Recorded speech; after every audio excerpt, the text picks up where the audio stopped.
러시아를 지원하기 위한 북한군의 파병이 사실로 드러나면서 이들이 지급받은 무기에 대해서도 관심이 쏠리고 있는데요.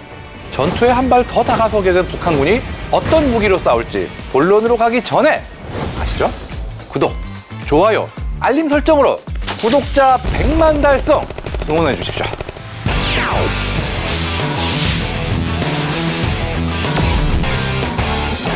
우크라이나 정보부에 따르면 지난 11월 2일 우크라이나 국경 근처에 배치된 북한군에게 보병화기가 지급되었다고 하는데요. 정보부의 말을 빌리면 북한군이 받은 장비는 60mm 박격포, AK-12 소총, RPK 및 PKM 기관총, SVD 저격총, 피닉스 ATGM 즉 대전차 미사일, RPG-7, 야시장비, 열상 카메라 정도라고 합니다. 그런데 말입니다. 제 생각에 우크라이나 정보부가 주장한 내용이 그럴싸한 것도 있지만 신빙성이 떨어지는 것도 있어서 좀 걸러들을 필요도 있다고 봅니다. 먼저 AK-12 소총과 SVD 저격총, PKM 기관총을 북한군이 쓸 것이냐? 이걸 지급해서 썼다는 게 사실일 가능성은 있다고 봐요. 왜냐? 어쨌든 러시아가 생산 중인 총기고 그간 실전에 투입된 러시아군도 이 총기들을 사용해 왔거든요. 그러니까 파병 북한군에게도 같은 총기류를 지급할 수 있다. 이건 뭐 이론적으로 틀린 얘기는 아니고 게다가 이 총들은 북한군의 총기들하고 사용법이 매우 유사합니다. 사실 북한군의 군용 총기들 중 다수가 AK 소총을 기반으로 탄생했지 않습니까? AK-12 소총이라면 북한군의 입장에서는 이것도 AK 소총의 후예니까 정말 최소한의 추가 훈련만으로도 손쉽게 다룰 수 있습니다.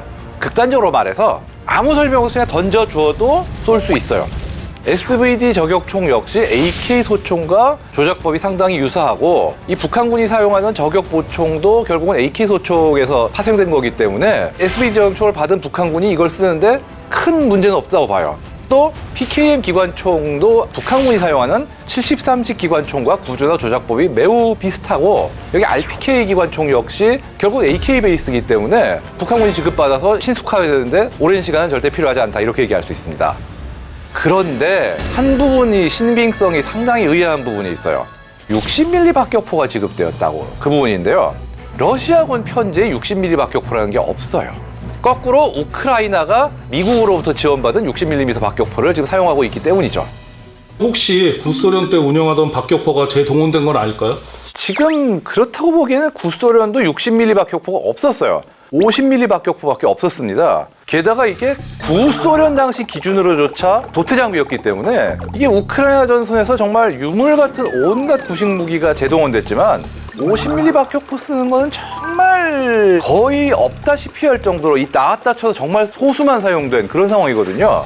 60mm 박격포가 쓰일 수 있는 가장 현실적인 가능성을 고려한다면 우크라이나군이 쓰던 60mm 박격포를 러시아군이 노획해서 가지고 있을 수는 있다. 이거 정도는 가능성이 있는데 그게 전선에서 일선 부대에 지급할 만큼 포도포지만 탄약 재고가 충분하냐? 이건 완전히 다른 얘기거든요. 그 다음에 우크라이나 쪽에서 얘기하는 피닉스 대전차 미사일 이게 도대체 뭐냐? 아마 이것도 좀 설왕설래가 있었을 것 같은데 사실 러시아제 대전차 미사일 중에 피닉스라는 별명을 가진 건 없어요. 이건 러시아 자체에서 붙인 이름도 그렇고 나토 코드네임에서도 러시아제 피닉스라는 이름을 안 썼지만 북한에서는 대전차 미사일들을 불새라는 이름으로 부르는 경우가 많거든요. 그러니까 이게 불새 대전차 미사일 계열을 피닉스라고 영어로 영역해서 발표한 게 아닐까 이렇게 얘기할 수 있습니다. 사실 러시아는 그동안 유도무기 부족에 시달려온 상황이라 무기 확보가 시급한 입장에서 만약 불새를 수입해서 일선에 배치한다면 사실 러시아 입장에서는 뭐 나쁠 게 없죠. 게다가 유도무기라는 거는 총하고 달라가지고 다른 나라 물건 안 써봤던 거를 새로 받아 쓰기에는 아무래도 시간이 걸리죠. 근데 북한 파병군이 북한제를 받으면은 쓰던 거니까 당연히 받자마자 쓸 수 있으니 아주 합리적인 거죠. 그리고 돈은 러시아 주머니에서 나가는 거니까 북한 역시 이거를 수출하지 않을 이유가 없는 거죠. 따라서 불새 미사일이 러시아의 손에 들어가서 피닉스라는 별명으로 불리고 있을 가능성도 다분해 보이고 사실 이미 불새 시리즈 중에 한 사거리가 10km 정도 되는 불새 4라고도 불리는 버전이 있는데 이건 이미 러시아군에 의해서 우크라이나군 상대로 사용된 정황이 포착이 된 상태입니다. 그렇기 때문에 피닉스라고 표현한 게 북한제 대전차 미사일을 뜻하는 그런 가능성은 충분히 있다고 봅니다. 그 외에 야간 투시용이나 열상 장비 같은 것들이 지급됐다는 부분은 러시아제일 수도 있지만 중국제일 가능성도 큽니다. 사실 메이드 인 차이나 하면은 뭐든 저품질의 대표 주제였지만 최근에는 중국제 야시 장비나 열상 장비의 품질이 깜짝 놀랄 정도로 좋아지면서 미국에서는 민수 시장에서도 높은 점유율을 자랑하고 있고 해외에도 군용으로 많이 수출되고 있는 판입니다. 지금 품목의 기종은 아직 밝혀지지 않았지만 러시아가 이미 적잖은 숫자의 중국제 야시 장비를 사용하고 있다는 이런 얘기가 있는 만큼 북한군 역시 중국제를 사용할 가능성이 높아 보입니다. 그리고 우크라이나 정부부가 밝힌 내용은 아니지만 파병 북한군이 만약 전차를 사용하게 되면 어떤 게 되겠냐 이런 얘기도 있는데 북한에서 천마호나 폭풍호 같은 거를 수출해서 쓸 가능성도 있다 이런 얘기도 나오고 있어요. 왜냐? 사실 러시아는 전차와 장갑 차량이 넉넉한 상황이 아니에요. 지금 있는 재고들을 정말 어떻게든지 긁어 모아가지고 수리해서 전선에 보내고 있지만 소모량이 보충량을 웃도는 달도 꽤 많아요. 그런 상황이기 때문에 오히려 러시아제 전차를 북한군이 쓰지 않고 성능에 어쨌든 수량을 채우기 위해서 북한제 전차를 사들여서 북한군도 같이 쓸 가능성도 있는 거죠. 그리고 또 하나 되게 재밌게 됐는데 북한제 총기가 지금 러시아군에서 사용되는 정황이 포착됐습니다. 최근에 북한제 70-30 기관총이 쿠르스크 지역에서 작전한 러시아군에 의해서 지급돼서 사용되려는 사진이 포착이 됐어요.